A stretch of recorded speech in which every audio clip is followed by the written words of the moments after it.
গতকাল কেভিএস পরীক্ষার জন্য বা কেন্দ্রীয় বিদ্যালয় সমিতির যে পরীক্ষা হতে চলেছে সেই পরীক্ষার জন্য সেই সমস্ত ডিটেলস তারা প্রকাশ করেছে একটা প্রসপেক্টাসের মাধ্যমে।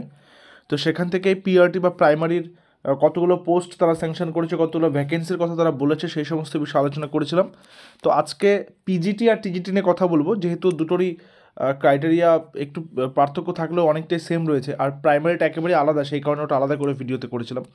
তো এখানে হচ্ছে recruitment rules for the post graduate teachers PGT computer science.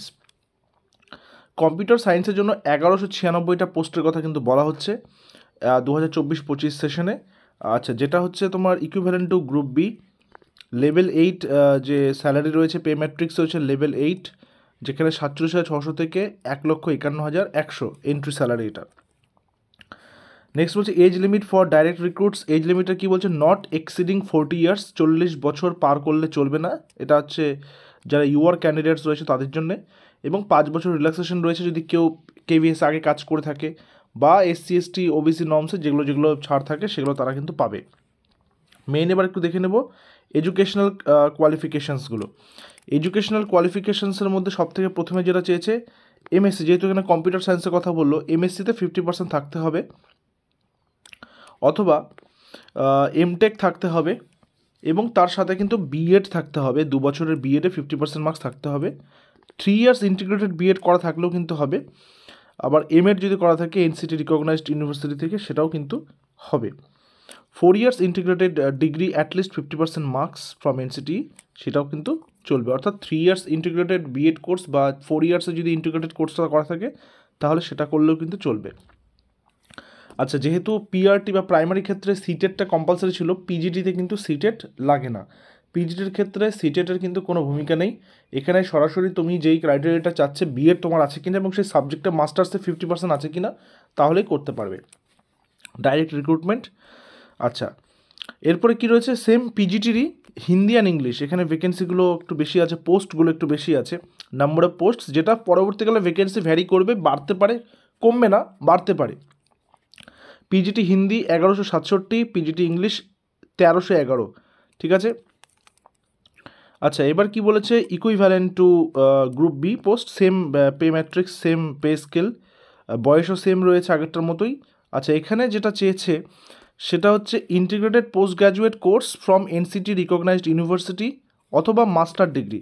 অর্থাৎ কারো যদি এমএ থাকে, এমএতে 50% থাকে সেই সাবজেক্টে, ধরে নাও ইংলিশে কেউ এমএ করেছো বা হিন্দিতে কেউ এমএ করেছো, 50% আছে, তাহলে তুমি সেটা কিন্তু দিতে পারবে।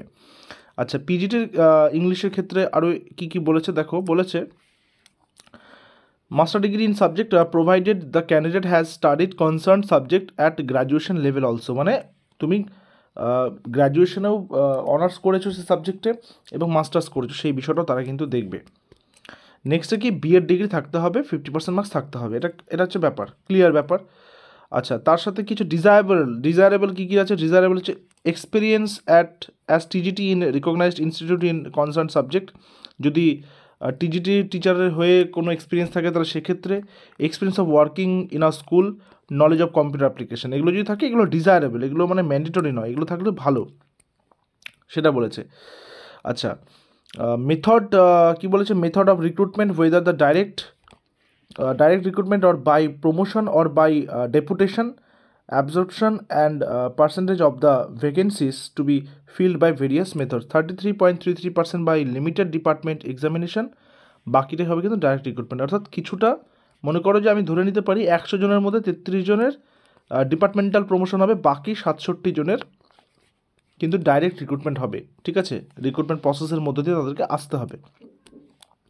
In case of recruitment by promotion by deputation, যদি প্রমোশনের ব্যাপার থাকে তাহলে সেটা কিছু ক্রাইটেরিয়া রয়েছে, সেটা বললাম না, ফ্রেশ ক্যান্ডিডেটদের জন্য আমি বলছি, ফ্রেশ ক্যান্ডিডেটদের জন্য কিন্তু জায়গা অনেক রয়েছে। আচ্ছা, এবার পোস্ট গ্র্যাজুয়েট আমরা কী কী দেখলাম? কম্পিউটার অ্যাপ্লিকেশন দেখলাম, আমরা হিন্দি ইংলিশ দেখলাম। এবার পোস্ট গ্র্যাজুয়েটের ক্ষেত্রে এখানে কী সাবজেক্ট রয়েছে? এখানে সাবজেক্ট রয়েছে ম্যাথস, আমি এখানে বক্স করে দিচ্ছি জায়গাটা। পিজিটি ম্যাথস, যেখানে 1323টা পোস্টের কথা বলা হয়েছে। PGT physics 1402, PGT chemistry 1403, PGT biology 1113, PGT history 463, PGT geography 466, PGT economics 873, PGT commerce 739, PGT biotechnology 29, ঠিক আছে। এই যে লাইনটা বলছে which is subject to variation depending on workload, এটাতে পরবর্তীকালে ভ্যাকেন্সি বাড়ে, এটাতে কমে না, ঠিক আছে, বাড়তেই পারে। আর পে ম্যাট্রিক্স যা যা ছিল সব সেম রয়েছে। এখানেও তোমার সেই কনসার্ন সাবজেক্টে মাস্টার্স থাকতে হবে, এমএ এমএসসি করা থাকতে হবে এবং সেই সাবজেক্টে গ্র্যাজুয়েশন করাটাও থাকতে হবে। এটা হচ্ছে আমাদের পিজিটির সমস্ত ডিটেলস, পিজিটির সমস্ত ব্যাপারগুলো গেল। এবং সেখানে তো বললামই যে 33% সেখানে কী হবে, 33% সেখানে কিন্তু ডিপার্টমেন্টাল প্রমোশনের মাধ্যমে হবে, আর 67% সেটা হবে ডাইরেক্ট রিক্রুটমেন্ট। এবার আসি টিজিটিতে, trained graduate teacher, trained graduate teacher, ঠিক আছে। আচ্ছা, এক্ষেত্রে কী কী করতে বলেছে, এক্ষেত্রে তোমার হচ্ছে এটা হিন্দি, সংস্কৃত আর ইংলিশের। হিন্দিতে রয়েছে 2264টা পোস্ট, সংস্কৃতে রয়েছে 1503টা পোস্ট, আর ইংলিশে রয়েছে 2767টা পোস্ট 2024-25 ইয়েতে। এখানেও ভ্যারি করবে ভ্যাকেন্সিটা ওয়ার্কলোডের উপরে, সেটা বাড়তেই পারে, কমার চান্স কমই থাকে সবসময়। আচ্ছা, এটাও equivalent to group B, level 7 44,900 থেকে 1,42,400 এন্ট্রি স্কেল। আচ্ছা, তারপরে বাকি স্কেলগুলো হচ্ছে, এখানে বয়সটা একবার দেখে নাও, আগেরটা যেরকম 40 ছিল, এটাতে কিন্তু ম্যাক্সিমাম বয়স 35 হতে হবে, 35 পার করলে চলবে না। বাকি 5 বছরের ছাড় রয়েছে তাদের নিজেদের ডিপার্টমেন্টের জন্য, আর এসসি এসটি ওবিসির জন্য যেটা 5 বছর 3 বছর ছাড় থাকে সেটা কিন্তু রয়েছে। এখানে এসেনশিয়াল কোয়ালিফিকেশন বলেছে 4 years integrated degree course from NCT recognized university with at least 50% marks in the concerned subject, as in agreeable including B.Ed component। যে গ্র্যাজুয়েশনের সাথে বিএড 4 বছর ইন্টিগ্রেটেড কোর্সটা এসছে, সেই কোর্সটা করা থাকলে করতে পারবে, অথবা bachelors or honours degree from a recognized university with at least 50% marks in concerned subject, combination of subjects, and also in aggregate with B.Ed degree from NCT recognized institution or university with at least 50% marks। অর্থাৎ যদি কেউ graduation করে থাকে, গ্র্যাজুয়েশনে 50% marks লাগবে, অথবা গ্র্যাজুয়েশনের সাথে B Ed integrated করে থাকলে সেখানেও 50% মার্কস লাগবে। আচ্ছা, graduation in concert subject with at least 50% marks and 1 year BEd, যদি কারো স্পেশাল বিএড করা থাকে, আরসিআই থেকে, কালকে একজন কমেন্ট করেছিল আরসিআই থেকে বিএড করা আছে, সেটা থাকলেও হবে, কিন্তু সেখানে অবশ্যই 50% মার্কস থাকতে হবে। Post graduate in concern subject with minimum 55% marks or equivalent grade and 3 year integrated BEd MEd from NCT recognised institution with at least 50% marks. কেউ যদি পোস্ট গ্র্যাজুয়েট করে থাকে সেখানেও 55% মার্কস কিন্তু লাগবে। আচ্ছা, এখানে আরেকটা কথা, সেটা হচ্ছে qualified in the central teacher eligibility test paper 2 conducted by government of India. এটা কিন্তু অথবা নয়, এটা কিন্তু ম্যান্ডেটরি, শুধুমাত্র পিজিটিতেই সিটেট লাগছে না। তার মানে কী দাঁড়াচ্ছে, পিআরটির ক্ষেত্রে তোমার সিটেট পেপার 1টা লাগছে, আর টিজিটির ক্ষেত্রে তোমার সিটেট পেপার 2টা লাগছে, আর পিজিটির ক্ষেত্রে কিন্তু কিছুই লাগছে না। ওকে, আচ্ছা, competence to teach through English and Hindi, এই ভাষাতে কিন্তু পড়াতে হবে, ইংরেজি এবং হিন্দি ভাষাতে। আচ্ছা, for TGT studied Hindi as an elective main subject at least 3 years or 6 semesters থাকতে হবে। টিজিটি ইংলিশের ক্ষেত্রেও কিন্তু সেমই থাকতে হবে, মিনিমাম 3 years, মানে গ্র্যাজুয়েশন যেহেতু 3 years হয় সেটা থাকতে হবে কিন্তু। আচ্ছা, এক্সপিরিয়েন্স থাকলে ভালো, কম্পিউটার নলেজ থাকলে আরও ভালো, এটা বলেছে। ওই এখানেও সেম ক্যাটাগরি রয়েছে, 33% ডিপার্টমেন্টাল প্রমোশনের মাধ্যমে হবে, আর বাকি কিন্তু পরীক্ষা হবে। আর সংস্কৃতের ক্ষেত্রে 100% ডাইরেক্ট রিক্রুটমেন্ট হবে, ঠিক আছে। আচ্ছা,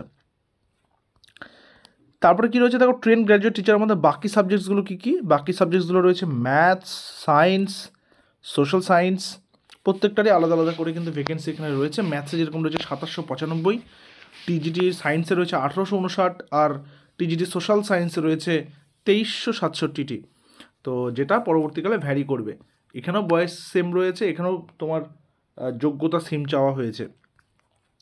তো পিজিটি আর টিজিটির এই বিষয়গুলো কিন্তু আশা করি ক্লিয়ার হয়েছে তোমাদের। আর কীভাবে নিয়োগ হবে, সিলেবাস কী থাকবে, পরীক্ষা কতগুলো থাকবে, সেই বিষয় নিয়ে একটা আলাদা ভিডিও করবো, একসাথে সবগুলো করলে হ্যাফাজার্ড হয়ে যাচ্ছে। তো আমি এখানে আর আর্ট টিচার রয়েছে। আচ্ছা, একটা কথা হচ্ছে, আমি পুরো পিডিএফটা তোমাদেরকে আমাদের টেলিগ্রামে দিয়ে দিচ্ছি, তোমরা সেটা নিয়ে নেবে, নিয়ে তোমরা সেখান থেকে ডাউনলোড করে নাও, ডাউনলোড করে নিয়ে তোমরা রাখো নিজেদের কাছে। টেলিগ্রামের লিঙ্ক আমি নিচে ডেসক্রিপশনে দিয়েছি, সেখানে ক্লিক করে তোমরা জয়েন করবে, জয়েন করে এই পিডিএফের সমস্ত ডিটেলসটা কিন্তু তোমরা সংগ্রহ করে নেবে। আর খুব শীঘ্রই সমস্ত সিলেবাস পরীক্ষা পদ্ধতি নিয়ে আসছি আমাদের RGM এডুকেশন ইউটিউব চ্যানেলে। Till then stay connected with RGM education YouTube channel. Thank you very much.